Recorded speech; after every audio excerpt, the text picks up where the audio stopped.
This isn't just a debate. It's a moment that captured the soul of a nation craving strength and honesty. When one woman stood tall and another fell apart, America watched and remembered what real leadership looks like. In a country strained by division, where truth often gets buried under spin and slogans, one night promised to cut through the noise. Held in the Grand American Civic Forum, a historic theater in Philadelphia once reserved for presidents and patriots, National Debate Night wasn't just another televised clash. It was a symbolic battleground for the heart of America. The seats were filled with men who had seen decades of change: steelworkers, veterans, farmers, small business owners. People who remembered a time when leaders spoke plainly and actions meant more than titles. These were the men who built, defended, and sustained the nation. And they were tired. Tired of excuses. Tired of identity politics replacing merit.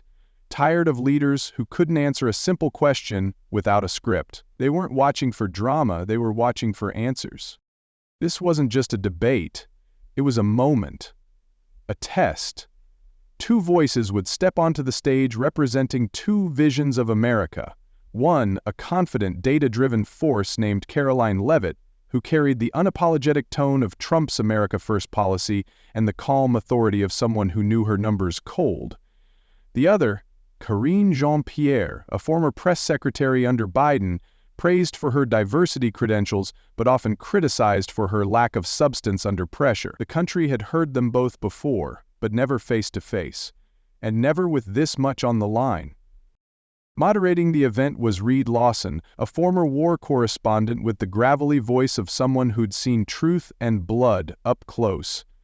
"We're not here to feel good," he told the cameras as the lights came up. "We're here to find out who's got the backbone to speak for America."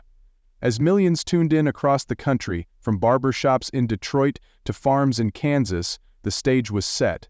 This wouldn't be won by tears or applause lines. It would be won by facts, courage, and clarity. For the men who came of age when dignity and discipline still mattered, this was more than political theater. It was a showdown between weakness and strength, between legacy and noise. And they were ready to see who would flinch first. The lights dimmed for just a moment before bursting into patriotic brilliance, red, white, and blue beams sweeping across the vaulted ceiling of the American Civic Forum. Reed Lawson, the night's moderator, stood center stage beneath the glow of twin spotlights, his voice gravelly but steady, like a diesel engine idling before a race. "Gentlemen and patriots," he said, addressing both the audience in the room and the millions watching at home, "tonight's not about feelings. It's about facts, and we're going to find out who really has the guts to speak for the country." Applause thundered through the historic theater once home to Lincoln Day speeches and inaugural balls, now turned into the arena for a high-stakes face-off between two very different public servants. First to step into the light was Karoline Leavitt. She moved with deliberate precision, her posture straight as a flagpole, her expression calm and razor-sharp. Dressed in a crisp navy suit, her binder in one hand and her composure in the other, she looked less like a spokesperson and more like a field commander walking into a briefing. Leavitt was no stranger to tough rooms, and tonight she owned this one before a single word left her lips. Every step she took felt like a challenge. For the men watching from their recliners, from truck stops and union halls, there was something instantly familiar about her confidence. She reminded them of the no-nonsense boss, the war-hardened captain, the coach who didn't sugarcoat the score. Then came Karine Jean-Pierre, greeted by polite but noticeably cooler applause. She emerged from the side curtain with a soft smile that flickered uncertainly under the heat of the studio lights. Dressed in a pale gray suit and clutching a handful of cue cards, she walked toward her podium with a nervous energy that felt less commanding and more compensatory. Her movements were quick, almost rushed, as if she was trying to catch up to the tone Leavitt had already set. For the seasoned eyes in the room, Jean-Pierre's presence lacked something essential: weight. She carried the role but not the confidence that should come with it. Reed introduced them both with curt precision. On my left, Karoline Leavitt, White House press secretary for the Trump administration. On my right, Karine Jean-Pierre, former press secretary under President Biden. No fanfare, no flattery, just facts. And in that moment it was clear to many in the audience that this debate wasn't just about policy. It was about posture. One woman stood ready, like a hammer about to strike. The other looked like she'd walked into a windstorm. For the older men watching, many of whom had lived through wars, recessions, and political revolutions, first impressions still mattered. And they knew from experience, confidence under pressure isn't just a trait, it's a test. And it had already begun. Reed Lawson wasted no time. As the applause settled into a low hum of anticipation, he adjusted the mic clip to his lapel and turned to the camera. Let's begin with what many of you at home care about most: the border. Law and order. Security. Ms. Leavitt, you have the floor. With that, Karoline Leavitt stepped forward, placing both hands on the podium like a seasoned prosecutor ready to present her case. Thank you, Reed, she began, her voice firm but composed. While others were holding press briefings about inclusivity, we were protecting this country. President Trump didn't just talk about the border, he acted. Over 1,000 illegal criminals deported in a single day. That's not rhetoric, that's reality. The room was still, and then, applause. Not the wild cheering of partisan hype, but the low, approving rumble of men who'd spent years feeling ignored by Washington. She went on. Leavitt cited concrete facts. Drug seizures down in key border states during Trump's term. Illegal crossings dramatically reduced. ICE operations streamlined. She spoke of gang prevention, fentanyl interception, and cooperation with border sheriffs, painting a picture not of walls and sound bites, but of strategy, numbers, and results. Law and order isn't about slogans, she said. It's about outcomes. It's about giving families in Texas, Arizona, and beyond the right to feel safe in their own homes, and we delivered. Her tone never wavered. Her delivery was methodical, calculated, and striking. The camera panned across the audience, older men nodding, veterans folding their arms with approval. One man in a denim vest mouthing the words, "Finally." Then it was Karine Jean-Pierre's turn. She smiled tightly and stepped forward. Thank you, Reed, and thank you to everyone here tonight. Her voice trembled slightly, but she pressed on. Yes, the border is important, but we must remember that we are a nation of immigrants. Diversity is our strength. The previous administration used cruelty. Our administration sought compassion. Her message focused on humanity, family unity, and the need for a more inclusive approach to immigration. She criticized Trump's policies as inhumane, citing family separations and rhetoric that she said demonized immigrants. But Reed, unflinching, cut in. Can you name specific security improvements made under your administration that reduced illegal border crossings or lowered drug inflow? Jean-Pierre hesitated. She shuffled her cue cards, glanced at her notes. Well, we worked with NGOs, with communities, and we prioritized safe, orderly immigration pathways, she faltered. Reed didn't push further. He didn't have to. The silence spoke louder than any follow-up question. Leavitt seized the moment. Safe and orderly, she repeated, raising her eyebrows. 10,000 crossings a day isn't orderly, it's chaos. And while you were organizing press conferences about inclusion, families in border towns were burying their kids from fentanyl overdoses. The theater went still, the weight of her words settling heavily over the crowd. We deported criminals to protect legal immigrants and working-class Americans. That's not cruelty, that's common sense. Jean-Pierre visibly flinched. We did care. We focused on fairness, on protecting the vulnerable, she insisted. Her voice grew defensive, a bit shrill. I represent the voiceless. I know what it means to be an immigrant, to be different. There was a pause. Soft murmurs in the crowd, but no applause. Leavitt didn't take the bait. She leaned forward, locking eyes with Jean-Pierre. You represent slogans, I represent results, and right now, the people don't want another lecture on empathy. They want to know their families are safe. The debate had only just begun, but already the contrast was stark. Leavitt, calculated, prepared, tough. Jean-Pierre, emotional, reactive, vague. And the audience, mostly men who had lived through the rise and fall of American industry, who remembered when crime was dealt with swiftly and the border meant something, had clearly taken sides. As the first round ended, Reed turned back to the camera, eyes narrowing. "That's round one," he said. "And if you're keeping score at home, the numbers speak for themselves." In the front row, a retired Border Patrol officer whispered to the man beside him, "She knows what she's talking about." He didn't need to say who she was. It was already clear. Round one didn't just belong to Karoline Leavitt. It was a statement to the country. This wouldn't be a debate won on sentiment. It would be one on strength, clarity, and the kind of hard evidence older Americans demand. And in this round, Leavitt was already ahead on every count.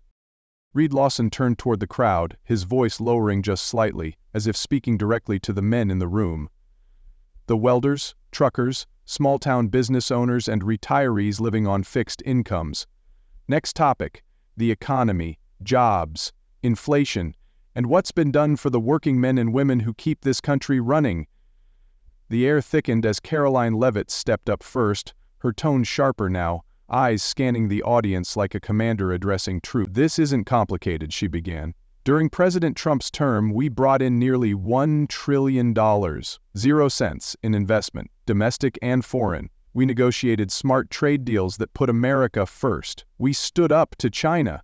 We fought for American manufacturing. And most importantly, we didn't let inflation spiral out of control while telling you everything was fine." Leavitt went on, citing plant reopenings in the Rust Belt, energy independence progress, and specific metrics, job growth in mining, oil, and logistics. "When we were in office," she said, "men didn't have to work 2 jobs to make ends meet. Gas wasn't $5 a gallon, and the White House didn't pretend rising grocery prices were a conspiracy theory." Her words hit like hammer strikes. In the front rows, you could see the heads nodding, men who remembered layoffs, factory closures, and union betrayals. "The working man," Leavitt said, pointing to the crowd, "wasn't a political afterthought. He was the foundation, and we built policy around him." Then came Jean-Pierre's turn.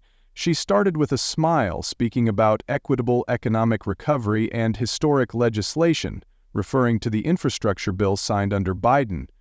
"We've created millions of jobs," she insisted.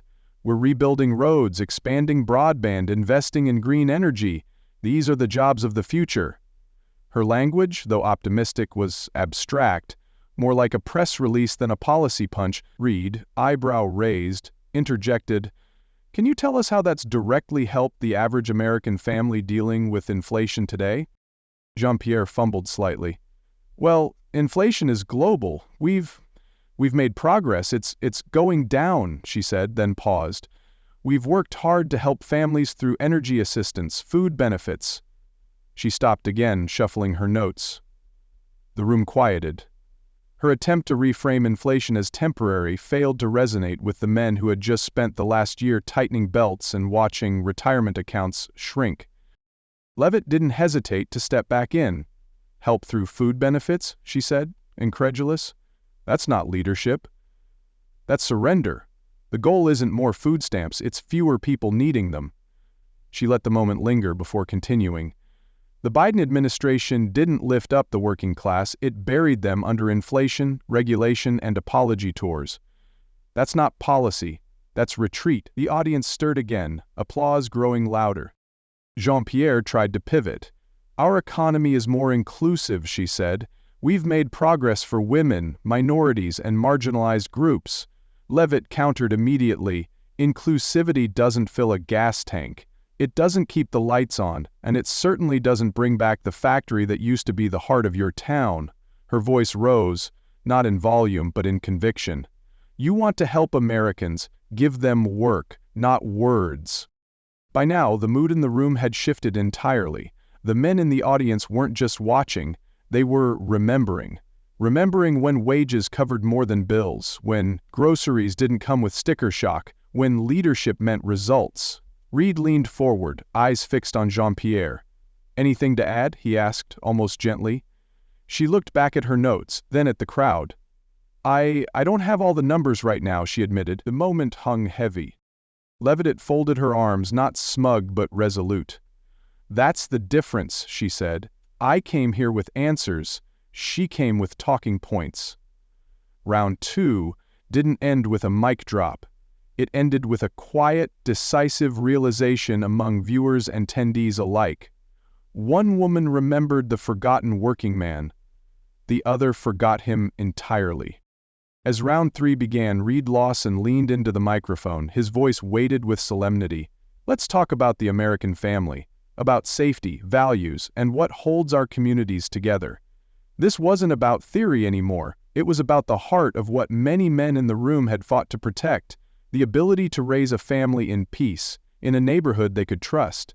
Karoline Leavitt stepped forward, her tone shifting from policy sharpness to something deeper, more personal. You want to know what social stability looks like? She asked, voice steady. It's a father coming home from work knowing his kids can walk to school without crossing paths with cartel traffickers. It's a mother not worried about fentanyl-laced pills in her teenager's backpack.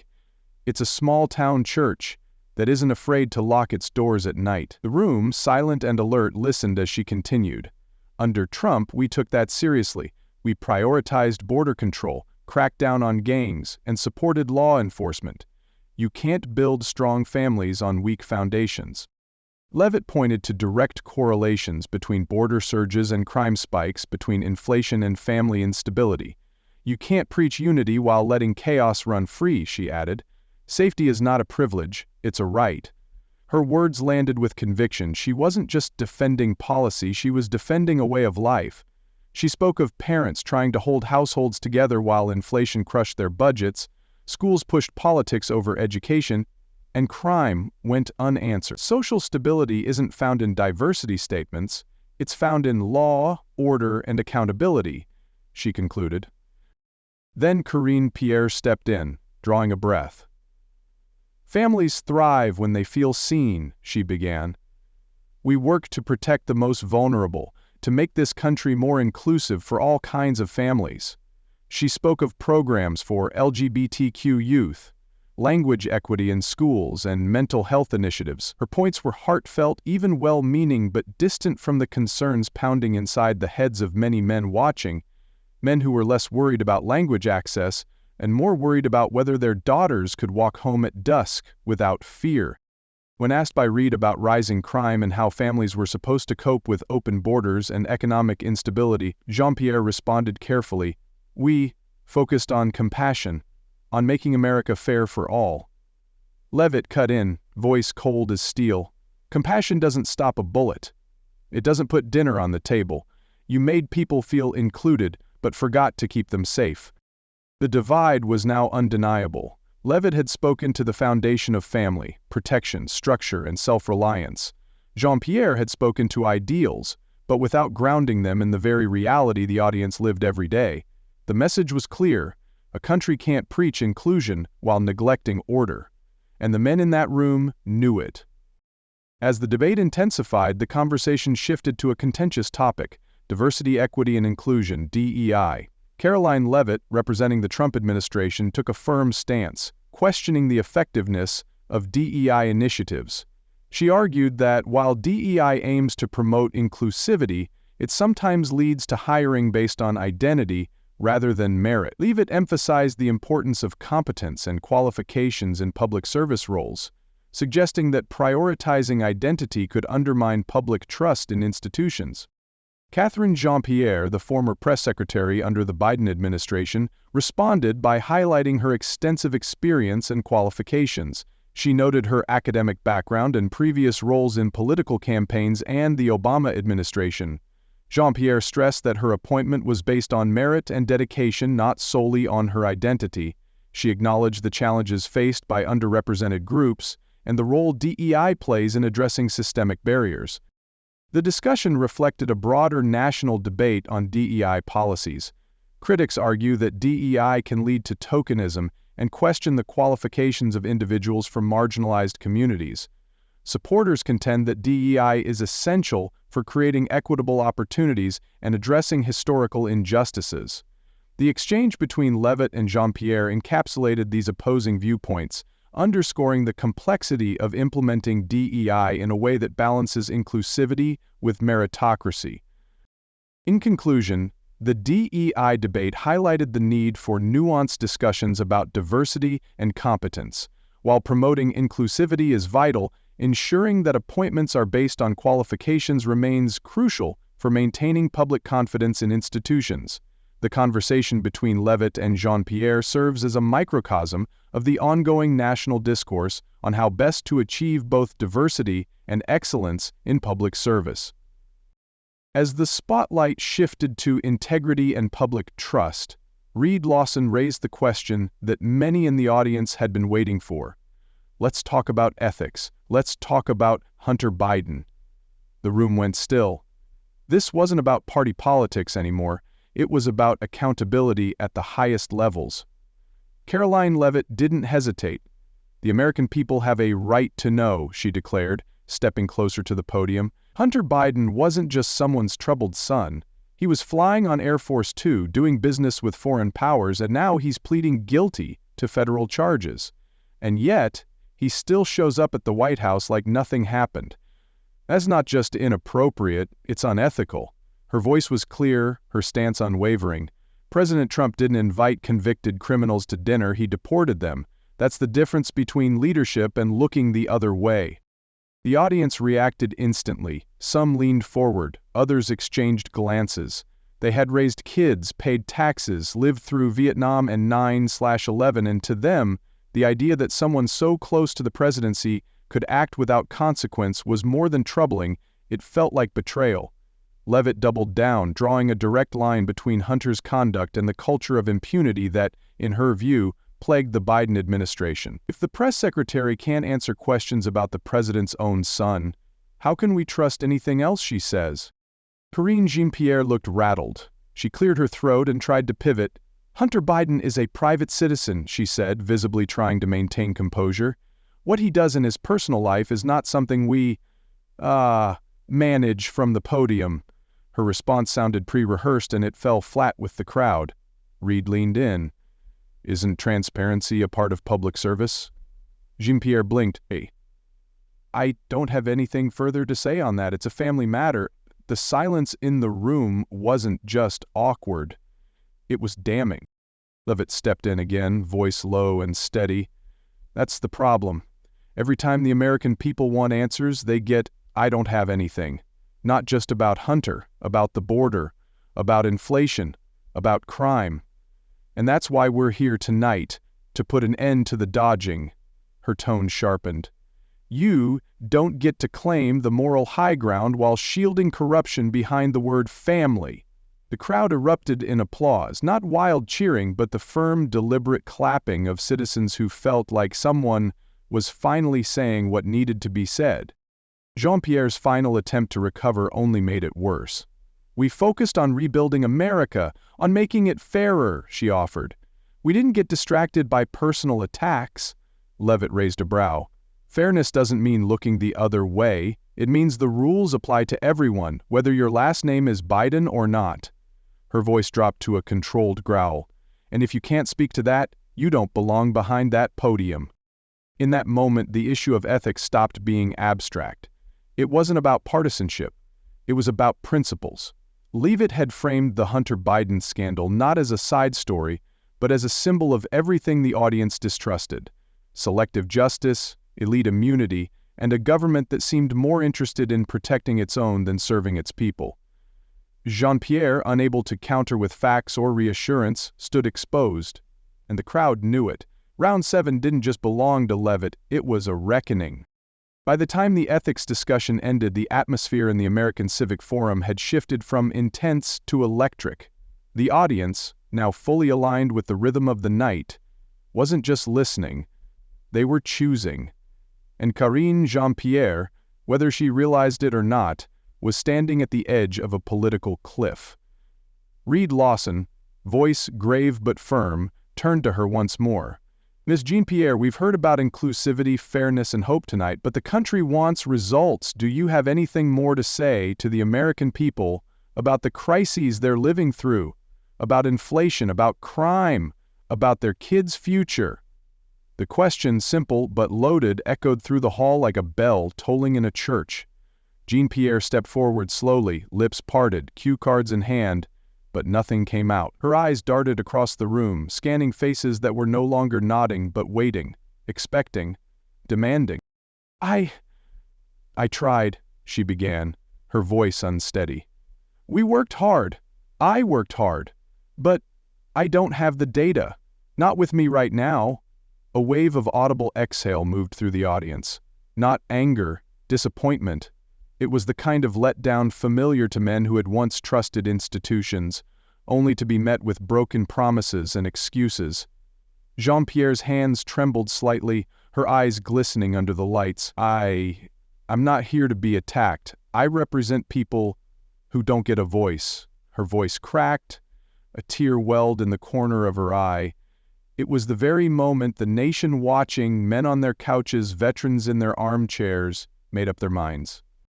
Karoline Leavitt didn't gloat. She didn't need to. She simply adjusted her binder and stepped to the mic. You're not here to be attacked, she said calmly. You're here to be accountable. Her voice didn't rise. It cut. You don't get to lead a nation if you can't answer for it. She paused, then delivered the line that would soon dominate headlines and social media. When America asked for leadership, you said, I don't have anything. And that's exactly what we got. The room erupted, not in mockery, but in righteous applause. Jean-Pierre, visibly overwhelmed, lowered her head, shoulders heaving slightly. Reed stepped in, his face solemn, sensing what had just occurred. This wasn't just the collapse of a debate performance. It was the symbolic unraveling of an approach to governance that, in the eyes of many, had been built on narratives instead of results. Leavitt had done more than win an argument. She had delivered a reality check, and for a country weary of spin, her clarity felt like truth. There, on a historic stage once reserved for presidents, Jean-Pierre stood diminished, not by humiliation but by the sheer weight of her own unpreparedness. It was the kind of silence that told the audience everything. The facts had spoken, the feelings had faltered, and the nation, watching from farms, small towns, factories, and quiet neighborhoods across America, had quietly made its decision. As the night neared its end, Reed Lawson stepped forward with the gravity of a judge delivering final instructions to a jury. You've each had your say, he began. Now give America your closing argument. Who should they trust to carry the flag forward? The question wasn't rhetorical. It was a challenge, a test of conviction, not just communication. Karine Jean-Pierre went first. Her voice was quieter now, warier. I know I may not have answered every question the way you hoped, she said, visibly gathering strength, but I've always fought for those without a voice, for women, for minorities, for families like mine. She talked about healing, fairness, and moving forward together. Her words were emotional, sincere even, but lacked what the audience now demanded: certainty, leadership, results. Her conclusion, we tried and we're still trying, landed with a soft thud in a room that no longer had patience for effort without outcome. Then Karoline Leavitt took the floor, standing tall, her binder now closed, as if to signal she didn't need any more notes. I came here tonight not to perform, but to prove, she began, and I think we've all seen the difference between trying and delivering. Her voice was resolute, her words plain-spoken. This isn't about identity or ideology. It's about whether our leaders are competent, clear, and courageous. She listed what had been accomplished: nearly $1 trillion, 0 cents in investments, hostages freed, thousands of criminal deportations, and energy policy that protected American workers. Then she looked out at the audience and asked the question that drove it all home. When the world is on fire, do you want someone who says, I don't have anything, or someone who walks into the flames with a plan? The applause was instant. Not wild, not frenzied, but firm and proud, like the sound of boots hitting the ground in unison. Leavitt nodded once and stepped back. She didn't need to say more. She had already carried the flag, fact by fact, moment by moment, across the battlefield of that stage. Reed Lawson, moved by the weight of the moment, looked into the camera. You've heard them both, but only one showed up ready to lead. The message wasn't subtle. For a nation at a crossroads, and especially for the men who had given their lives to family, work, and country, the choice had never been clearer. In the hours following the debate, the shockwaves spread far beyond the walls of the American Civic Forum. What unfolded on that stage wasn't just a clash of political talking points. It became a cultural moment, one that lit up cable news, flooded social media, and reignited dinner table debates across the country. Karoline Leavitt's performance was immediately hailed as a masterclass in clarity and control. On Fox News, headlines blared, "Leavitt lays down the law, America finds its voice again," while conservative commentators praised her as the second coming of common sense. Clips of her sharpest lines, especially her calm dismantling of Pierre's evasions, circulated at lightning speed. TikTok and YouTube exploded with side-by-side edits. Leavitt cool and composed, Pierre trembling and repeating, "I don't have anything." The hashtag #LeavittLeads trended within hours, championed by working-class Americans, veterans, and even moderate independents. Finally, it is up to the clergy to do this, Beth. Meanwhile, progressive media outlets scrambled to reframe the night's outcome. MSNBC called the event unfairly hostile, and CNN aired panel discussions claiming Leavitt had weaponized data to emotionally corner Jean-Pierre. But the damage was done. Even sympathetic voices struggled to explain away Jean-Pierre's collapse under pressure. Her defenders leaned on identity, repeating that she represented progress, but it only reinforced Leavitt's argument that identity without competence does not inspire trust. Memes spread quickly, with captions like, "She had titles, Leavitt had answers," striking a nerve with viewers tired of rhetoric and ready for results. Back in small towns and on front porches across America, the verdict was even simpler. To those who tuned in seeking leadership, Leavitt looked like the future. She didn't just win a debate, she embodied the traits that men aged 50 and over grew up admiring: grit, preparedness, and the refusal to flinch under fire. For a nation weary of platitudes, the night was a reminder of what strength looks like when wrapped not in emotion, but in truth.